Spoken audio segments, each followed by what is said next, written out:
Hey, what's good? What's good? Y'all know who it is. Y'all know what it is, or is it the other way around? Either way, y'all know what it is. Buckeye Sports Talk with B.Moses, partnering with the great folks over at Buckeye Scoop. Make sure you like this video, subscribe, all those easy, simple, free things before we get this cracking, all right? I'm just going to be with you quick. I want to hit y'all with a quick video, address a few things that have been on my mind, that have been circulating, that I haven't been able to address thus far this week after the win over Youngstown State. So I'm gonna dive right into it, and let me take a look at my notes, slip on my fake glasses, and look at what I wrote.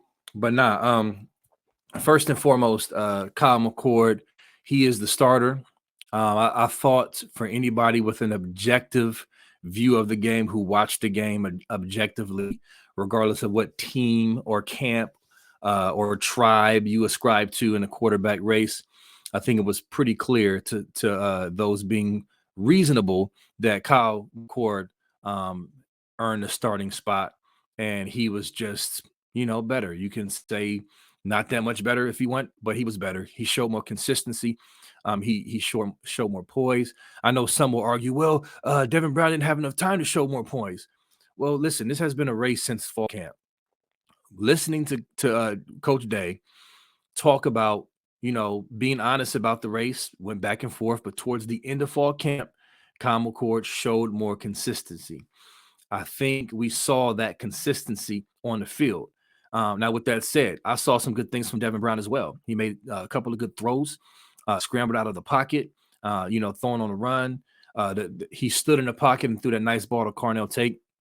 We need Devin Brown to continue to get better because, like any other quarterback in college football or NFL or any level, he's one play away.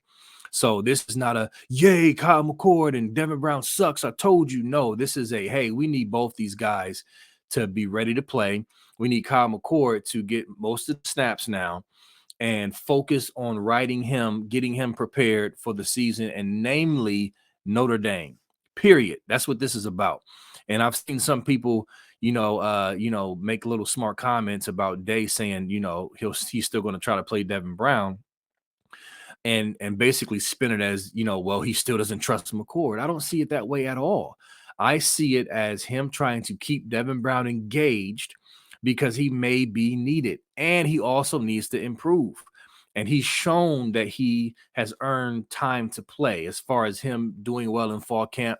And also, I want to touch on the notion and theory from people of, oh, well, they both suck, so he picked the least sucky one. We got people out there saying that as well. I don't believe that. I don't believe that at all. I don't believe either suck. We have a very high standard here at Ohio State, obviously, recent track record of QBs under Day.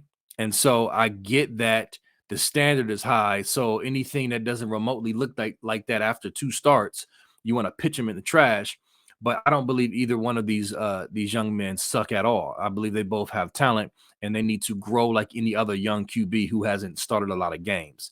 And so I think Kyle McCord, the former 5-star, with the arm he has, which he showed off their arm talent against Youngstown State, throwing the ball downfield with zip and accuracy, still wasn't perfect, but he'll get better with more reps. I think he is the starter, and we need to get with him, period, and let it ride. And that's it. And that's my thoughts on Kyle McCord going forward.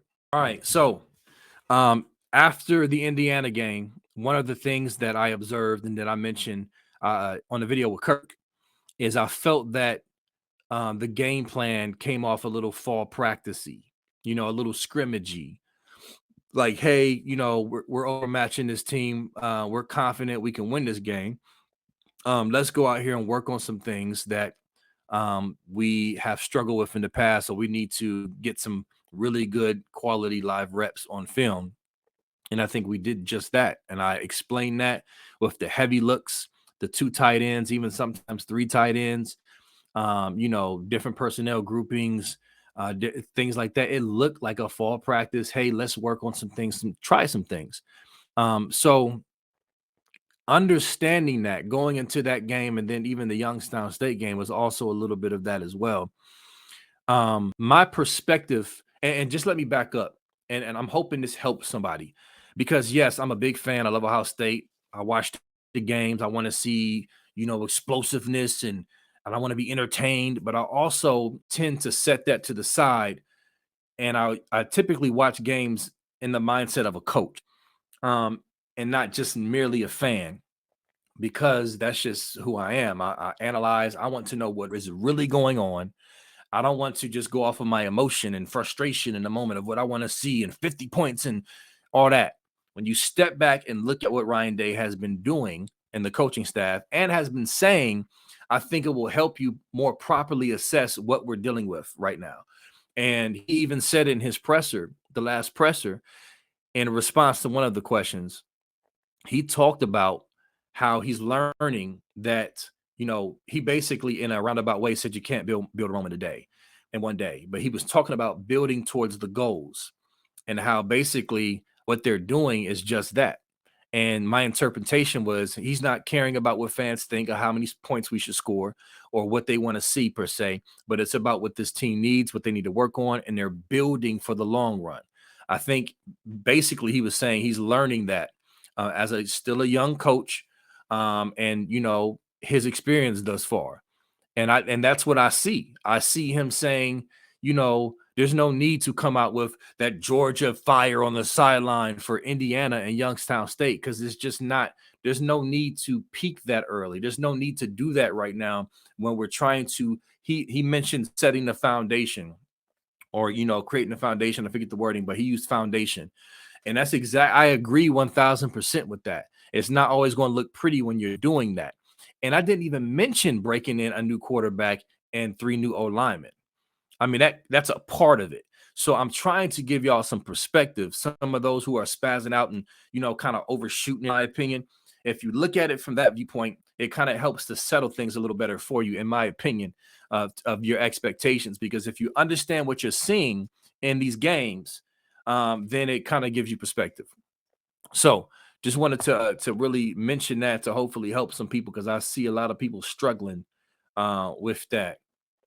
So going into Western Kentucky, and I'm going to end with the preview, the very quick preview on them. But I did a poll. I asked the question yesterday because I wanted to, I see everything, y'all. And what I mean by that is, like, I see the boards, I see the Twitter, Scoop included, my page, my Facebook page, Buckeye Sports Talk with B.Moses on Facebook. I see the comments, I see the different responses. And so I wanted to gauge Buckeye Nation as far as where they were in their enjoyment of being a fan. So I asked the question, I said, what is the last Buckeye game you felt great about and satisfied after it was over? Going back to last season, no angst, no anxiety, nothing negative, just, man, that was a really good, enjoyable win. Notice I didn't say last time you just felt, unbelievably out of this world happy, the happiest you've ever been. I didn't say that. I just said, man, that was a really good and enjoyable win. Simple, right? And the answers varied, but to me, it was really, I don't know if I want to say the word sad, but I'll say interesting that some people had to go back to Clemson of 2020 to, to give the answer for this question. So, again, I didn't say greatest win in the world. I just said, hey, that was a good win. I'm not walking away feeling like, dang, man, we barely won or we just sucked. And some people went back to Clemson. So what does that tell you? I mean, I get it. I know our standards are high, but some of these games for our fans just haven't been enjoyable. And I think sometimes the standard in some of our own minds could be possibly out of whack or at least unrealistic.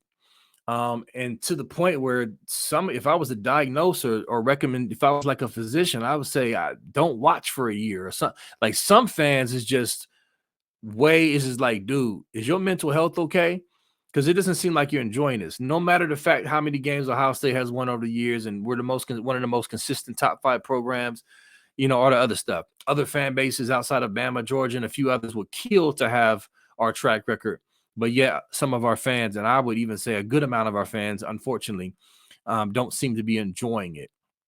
So just a thought, a little bit of a reflection to maybe try to bring some more perspective from that standpoint as well. So moving on. Real quick, people talk about, dropping an AP poll. I could care less about dropping an AP poll. AP poll hasn't really mattered overall for a long time, and it especially doesn't matter now with the college football playoff poll really being what matters. And then not only that, it's only week 2. There's been some teams who have won big games like Florida State and Texas beating Bama. This is going to happen. What Ohio State needs to do is do what they're needing to do to get better and win ball games. Things will work it out. Period. I'm not worried about the AP poll. I don't care.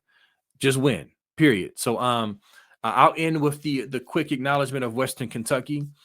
This game, I'm really looking forward to this game. This offense, this passing offense is legit. This quarterback, what is his name? Austin Reed. He is a really good passer.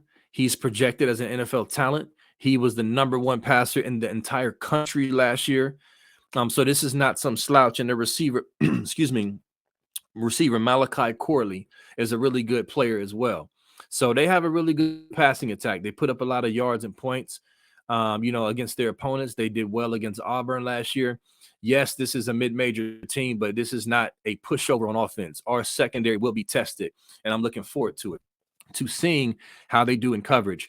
And the different things we do with our personnel in coverage. And then also, I won't say excuse, but the reasoning behind why we haven't got as many sacks or pressures on the QB is because of, the opponents we've played and the triple option and them getting the ball out quick and not having a lot of opportunities. Well, we should have a lot of opportunities this game.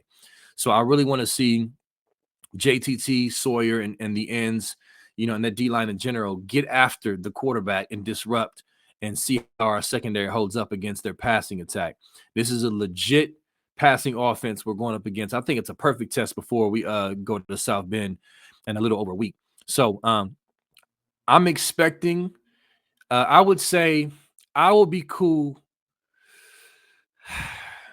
What I want is 45-0, but I would be fine with a 45-13, 45-17.